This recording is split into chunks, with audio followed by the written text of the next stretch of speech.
Selamat siang Indonesia, Anda menyaksikan seputar Bali terkini pukul 11 waktu Indonesia Tengah. Ketersediaan darah di Palang Merah Indonesia Provinsi Bali saat ini sangat cukup. Hal ini disebabkan kesadaran masyarakat untuk mendonorkan darahnya secara sukarela setiap 75 hari sudah semakin meningkat. Dengan ketersediaan darah yang cukup, keperluan masyarakat terhadap darah bisa terpenuhi. Direktur Unit Donor Darah PMI Provinsi Bali Ana Agung Sagung Mas Dwi Payani mengatakan ketersediaan darah di PMI Bali saat ini sangat cukup. Pasalnya kesadaran masyarakat untuk mendonorkan darahnya setiap 75 hari semakin meningkat. Hal ini tentunya menjadi jaminan ketersediaan darah di wilayah Bali.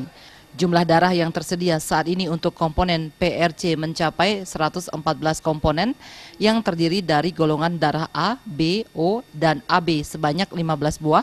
Untuk trombosit sangat banyak, yakni kurang lebih 90 buah, sedangkan golongan darah A, B, O, dan B hanya 20. Sementara presprosen plasma telah siap dan mampu bertahan selama 1 tahun.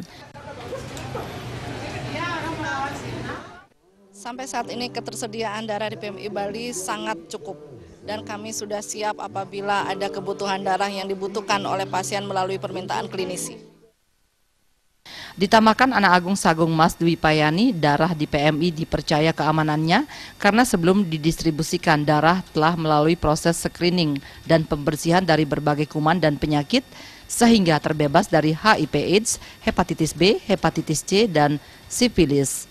Untuk 1 kantong darah, pasien atau masyarakat harus mengeluarkan uang sebesar Rp360.000 untuk semua golongan dan komponen. Bagi masyarakat kurang mampu, keperluan darah sudah ditanggung JKN atau BPJS. Jenny dan Yudi, Bali TV. Pemirsa, demikian seputar Bali terkini kali ini. Terima kasih atas perhatian Anda. Selamat siang.